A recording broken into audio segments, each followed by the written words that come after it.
Hi, my name is Karen Fabian and I'm the founder of Bare Bones Yoga, and today I'm going to do a quick tutorial for you on how to do crow pose.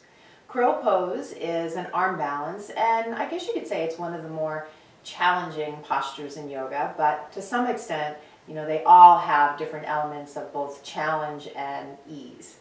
The nice thing about crow is that many of the actions we take in crow actually show up in other poses we do, so that by the time we get to trying crow and integrating that into our practice, many times we've built up some awareness and some strength and some skill around moving in similar ways by doing other things in a traditional yoga practice. So let me show you what I mean. One of the things we do a lot when we take a sun salutation in a standard yoga practice is we move from high to low push-up. And to do that properly, we really want to keep the elbows stacked over the wrists. We don't want to come down so that the elbows are behind the wrists. We want to really stack them there. The other thing that moving from high to low push-up does is it asks us to turn on or contract our serratus anterior muscle. And this is a muscle that, there's two, and they attach the scapula to the rib cage. They literally wrap around the sides of the body. So here, on this part of the skeleton, where my hand is, and then on my body, here. And using your serratus anterior draws the shoulder blades closer to the back, versus using a muscle like your trapezius, which is here, and it's a broad muscle, but the upper trapezius elevates the shoulder blades. So we don't want to really elevate the shoulder blades when we move from high to low push-up or when we're in crow. We want to keep the shoulder blades hugged onto the back, which is why we take that action of drawing the elbows in close to the body versus letting the elbows go out. The other thing we do when we move from high to low push-up is we push into the ground. And we can even see that in some other poses, really common poses like balances. So if I take tree pose and I pull my foot up, if I'm not pressing into the ground, I'm going to just slump. So that action of rooting into the foundation shows up in a lot of poses. Another action in poses like tree, for instance, is engaging the center line of the body. And this involves using the rectus abdominis muscle, which runs from the pubic bone up to the sternum. And sometimes we refer to it as the center line.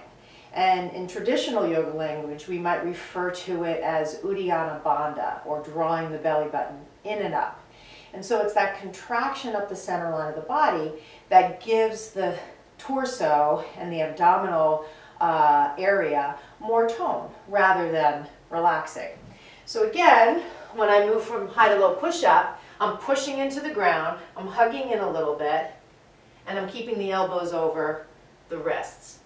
But the bending of the arms is key, and that's oftentimes what gets in the way when I see students try crow. They try to do a variation of crow where the arms are straight. But for this tutorial, we're going to do it with bent arms.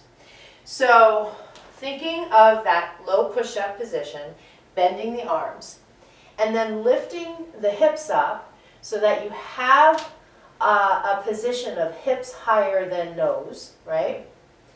Letting the arms bend and then leaning forward to set the knees on the arms. And you'll see here that now I have that position of elbows over wrists. I'm not back here.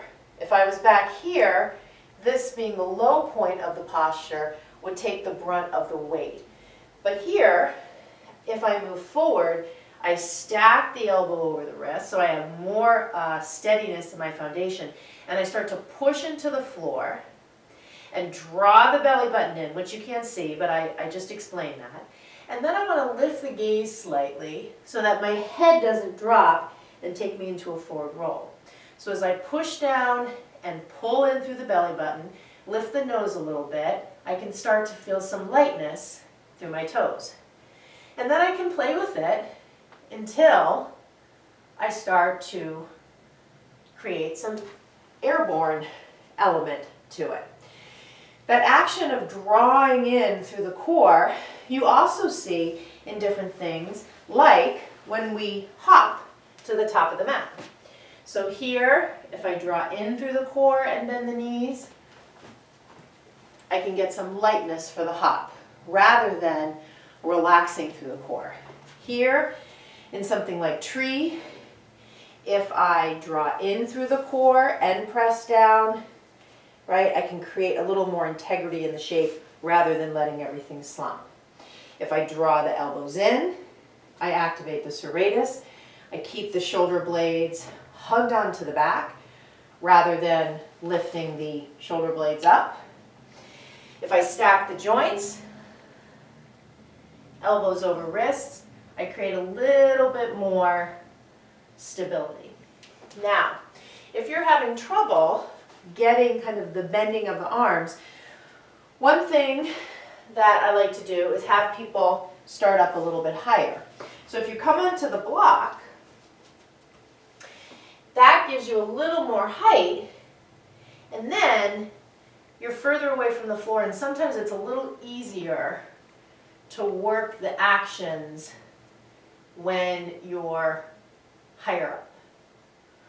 Okay?